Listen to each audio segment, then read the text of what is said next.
জাতীয় সংসদের আসন সংখ্যা 293, চট্টগ্রাম 16 আসন থেকে নির্বাচিত মাননীয় সদস্য জনাব মোহাম্মদ জহিরুল ইসলাম, আপনি আপনার তারকা চিহ্নিত প্রশ্ন 22 সংসদে উত্থাপন করুন।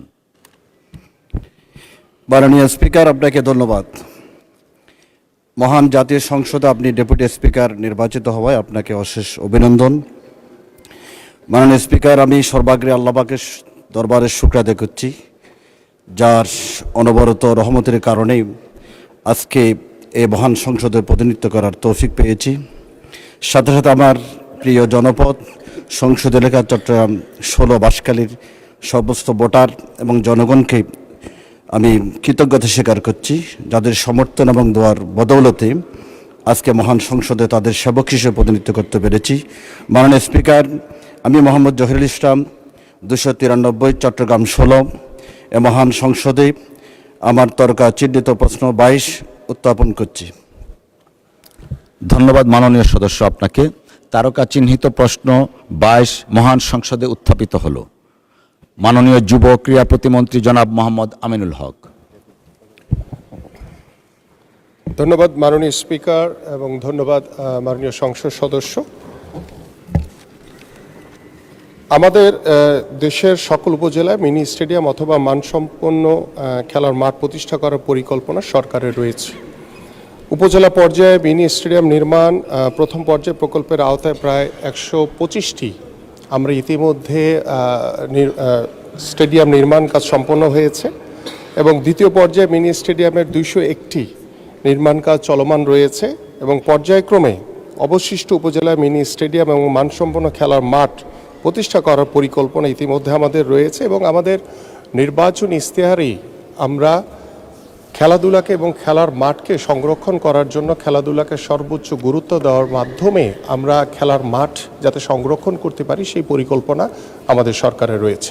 ধন্যবাদ মাননীয় স্পিকার। ধন্যবাদ মাননীয় প্রতিমন্ত্রী, আপনাকে। মাননীয় সংসদ সদস্য জনাব জহিরুল ইসলাম একটি সম্পূরক প্রশ্ন করতে পারেন। স্পিকার, আপনাকে ধন্যবাদ। আবার নির্বাচনী এলাকা হচ্ছে চট্টগ্রাম 16 বাঁশখালী, দক্ষিণ চট্টগ্রামের কক্সবাজারের সীমান্তবর্তী এলাকা, যেখানে পাহাড়ি ডল এবং আমাদের জলোচ্ছ্বাস ঘূর্ণিঝড়ে বারবার আক্রান্ত হয়। আমি মাননীয় মন্ত্রী মহোদয়ের কাছে আমি প্রশ্ন উত্থাপন করতে চাই, স্বাধীনতার পরবর্তী এই দীর্ঘ পিরিয়ডে এই বিশাল জনবহুল একটি এলাকায় মিনি স্টেডিয়াম বলি, মানসম্মত খেলার মাঠ বলি, কোনো উন্নত মানের খেলার মাঠ এ পর্যন্ত স্থাপিত হয় নাই। আমি অনুরোধ করব উপজেলা সদরে একটি মিনি স্টেডিয়াম ভৌগোলিক এবং দূরত্ব বিবেচনায় একটা উপজেলায় মিনিমাম 2-3টা মাঠ যদি খেলার উপযোগী করা হয়, অ্যাভেলেবেল গতানুগতিক বরাদ্দ না দিয়ে আমরা পরিকল্পিতভাবে একটা মিনি স্টেডিয়াম আর 2-3টা ভৌগোলিক এবং দূরত্ব বিবেচনায় যদি খেলার মাঠকে উপযোগী করতে পারি, আর সাথে সাথে উপজেলা ক্রীড়া সংস্থাকে নামে মাত্র না রেখেই ক্রীড়া শিক্ষকদেরকে সত্যিকার তাদের যুগোপযোগী খেলাধুলায় যারা ছাত্র যুবকদেরকে মোবাইলমুখী না করে, মোবাইলে জুয়া খেলা থেকে শুরু করে ছাত্র যুব সমাজ ধ্বংস হতে যাচ্ছে, উপজেলা ক্রীড়া সংস্থাকে গুরুত্ব দিয়ে প্রয়োজনীয় ফান্ড দিয়ে আমরা সেন্ট্রালি এই বিষয়কে গুরুত্ব দিলে আমার মনে হয় আমার এই বিষয়টি ফলপ্রসূ হবে। আমি অনুরোধ করব, আমি প্রশ্ন উত্থাপন করছি, উপজেলা লেভেলে একটা মিনি স্টেডিয়াম আর দূরত্ব বিবেচনা মিনিমাম 3টাতে আমরা মানসম্মত খেলার মাঠ স্থাপন করার কোনো পরিকল্পনা আছে কিনা। মাননীয় প্রতিমন্ত্রী, তার আগে মাননীয় সংসদ সদস্য, আপনারা যারা কোশ্চেন করবেন আমরা স্টেটমেন্ট না করে সরাসরি কোশ্চেনে চলে যেতে চাই, টাইমটাকে আমরা ইউজ করতে চাই। মাননীয় প্রতিমন্ত্রী।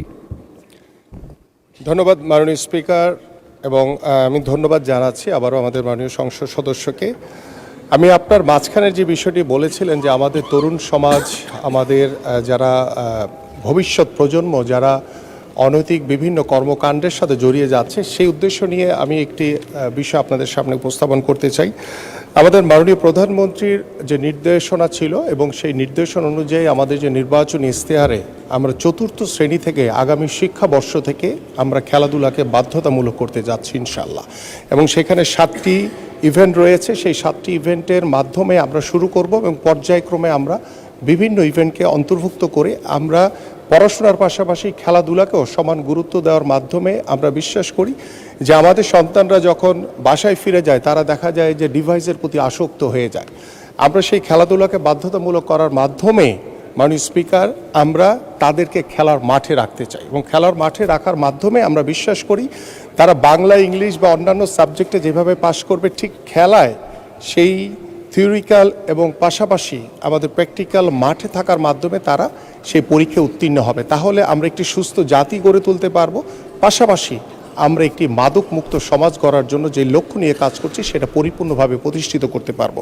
পাশাপাশি আপনি যে বিষয়টি বলেছেন যে আপনার উপজেলায় বা সদরে যে স্টেডিয়ামের বিষয়টি, আমরা খেলার মাঠকে সর্বোচ্চ গুরুত্ব দিচ্ছি এবং খেলার মাঠ যেখানেই আমরা খালি জায়গা পাবো, বিগত সময় দেখেছি যেখানেই খালি জায়গা ছিল সেখানে স্থাপনা তৈরি হয়েছে, বাট আমাদের মাননীয় প্রধানমন্ত্রী নির্দেশনা রয়েছে যে যেখানেই খালি জায়গা পাবো আমরা সেখানে মাঠ তৈরি হবে যাতে আমাদের এলাকার সন্তানরা যাতে খেলতে পারে। সো আপনি স্পেসিফিক আমার প্রত্যেকটি উপজেলাতেই আমাদের মিনি স্টেডিয়াম নির্মাণের পরিকল্পনা ইতিমধ্যে কার্যক্রম চলমান রয়েছে।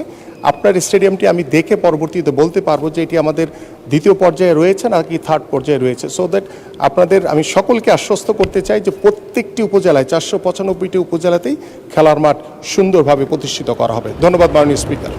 ধন্যবাদ মাননীয় প্রতিমন্ত্রী।